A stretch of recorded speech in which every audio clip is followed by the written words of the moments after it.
Welcome back to Box Office Maniacs, and this is episode 6. Yeah, I know I'm like way behind on these reviews. I'm 3 reviews behind right now. It's just because I have been doing some music videos.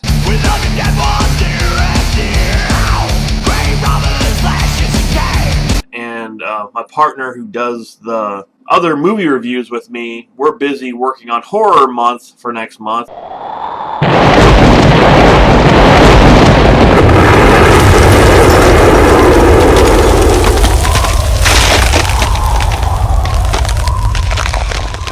And we're just really busy here. So I promise I'm going to get caught up here, starting with episode 6. Alright, so with a great episode that I enjoyed so much last time with Humpty Dumpty in it, this one was quite disappointing. And mainly the reason that I wasn't too crazy about this week's episode was the main villain, which really turned out not to be sort of the main villain. By that, I mean they actually introduced he's not a superhero, but he's not really a villain. I think later on he becomes a superhero. And I actually think he joins Justice League of America, if I'm not wrong. But it's Metamorpho. Never really been a big fan of Metamorpho because his story is a lot like Ben Grimm's story and a lot like a Beauty and the Beast story. What made this week's episode somewhat interesting to me is I never really knew the origin of Metamorpho, know the character, but I never knew how he got turned into the character. As I referenced before, it's very much like a Beauty and the Beast type of story, where there's a rich girl who has, of course, a rich father, and there's this just regular Joe guy. One thing that leads to another, he ends up, getting trapped into this chamber, and poof, he's now, this crazy superhero who can change shape. And, if you don't know Metamorpho's character, he's kind of like a mixture of other things. He's like part of a rock. He can become liquid. I mean, he's like kind of like this really crazed up, weird, screwed up character. Not a big fan of Metamorpho ever. And even in this episode, they couldn't make me a fan of him.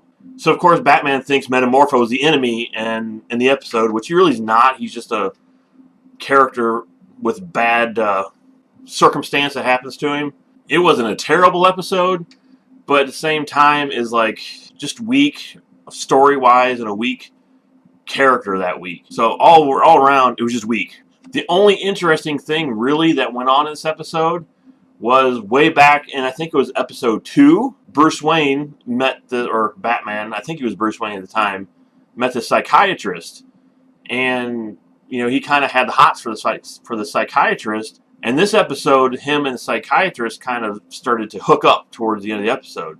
So that sets up for next episode. It's like, oh, so is Bruce Wayne actually hooking up with a regular woman, and they're going to have some sort of romantic thing going on in the show now?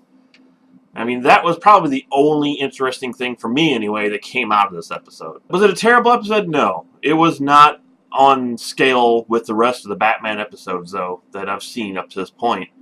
There's been a couple of so-so episodes so far, but for me, by far, this was probably the weakest episode that I've seen. So, this week's episode 6 of would have to get Holy razor's edge, was that a close shave? a 2.5 out of 5. Not my favorite episode, but again, I've not really seen a absolutely terrible episode of this show. Most of these episodes are really entertaining. Some of them are outstanding. But for the most part, this still is on track for being one of my favorite Batman animated shows ever. There's been a couple bumps here. This is one of them. But I'm sure it will rebound like it has in the past and become great again. In order to find out if it does, tune back in to episode 7 of Beware the Bat, which I promise will be soon. Sooner you probably think. Because I'm 3 episodes behind as of right now. Actually, I'm 2 since I just did this review. I got 2 more episodes to review, and I've already watched them, and I can tell you this, I'm really looking forward to doing those reviews for you. Interesting.